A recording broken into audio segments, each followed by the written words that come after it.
Hello,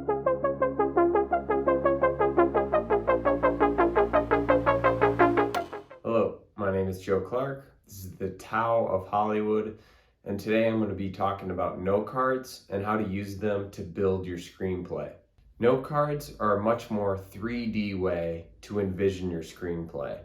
Sometimes when you're typing on a computer or just handwriting, you get stuck in one form of thinking. I find that note cards are a great way to visualize and get more of a perspective right in front of you rather than just on a screen. You can see the story unfold visually through different means, and it gives a different perspective. It's very useful if you're stuck in a rut or just want a new way to look at the story that you're writing. As you can see, I put note cards all over one of my walls in the place that I live, and it's pretty cool because it really immerses you in the creative process. I see these all the time, and even if I'm not consciously thinking about it, I do think it helps to subconsciously put me in that lifestyle and get me in the groove while I'm writing. I'm constantly thinking about the story and tweaking things, and I think that having the note cards always in front of me really does help and make a difference. You can customize the system to fit your needs and what you like to do. There's no hard rules or nothing set in stone. Everything's very fluid. This is just a system that I found that really works for me. I like to divide things up into 4 main sections: the tone, characters, scenes, and the soundtrack. So first, what I like to do is start a column with the 5 movies or TV shows that are influencing the script that I'm writing. So in the first column, I like to put the tone. These are the titles that are most influential or capture the essence of the movie that I'm trying to make. That influence can stem from either maybe some characters or the atmosphere of the movie. Whatever the reason is, it doesn't really matter. It's very much a gut feeling as to why that specific title will have an impact on the story that you're writing.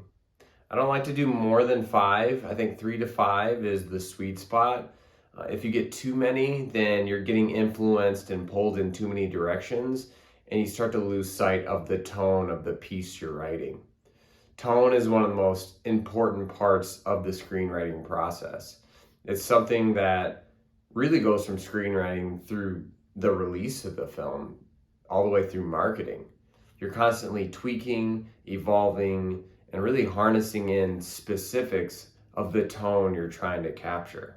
The second column I'm doing is characters. This one's pretty self-explanatory.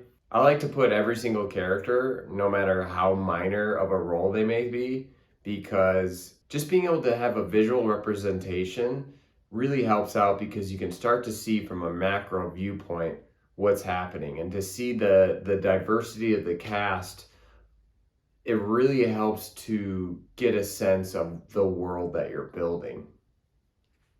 So then I like to do 3 columns that have all of the scenes of the movie. I divide them up into Act 1, 2, and 3. Again, we're just placing these in columns. I do 1 scene per note card. I like to put scene headlines that capture my attention and also serve as a reminder of what the essence of each scene is. Have fun with this. I like to keep it loose and lighthearted and fun. Really, it's just a notification to yourself for what that scene represents. Usually you'll have anywhere from 37 to 45 note cards for the complete script. That'll be about 100 to 110 pages, give or take. But again, there's no one size fits all, so do whatever you think will make the most complete story for you and your project. The last section I like to do is the soundtrack. Again, it's pretty self-explanatory. I basically create a list of every possible song that I think fits the tone and the atmosphere of the movie. And you don't even have to have the rights to the song yet. It's more of jogging your mindset to give you and spur on the idea of the world that you're making. I like to do between 10 and 20 different note cards for the soundtrack. Again, sometimes if you do too many, you're going to get pulled in too many directions creatively. You really want to harness in and dial in what that mood is that you're making. And music is a huge part of the process. Again, have fun with all of this. It should be fun. It should be opening up new ideas and spurring on more momentum to take action to keep going with the process. In summary, we have influential titles, characters, all of the scenes divided up in acts 1, 2, and 3, and the soundtrack. If you do that, you're going to get a nice big picture of the story that you're assembling. And it's going to give you a different perspective on the project that you normally wouldn't get if you were just writing on a computer or writing in a notebook. Cool. This has been the Tao of Hollywood. My name is Joe Clark. Let me know what you want me to talk about next.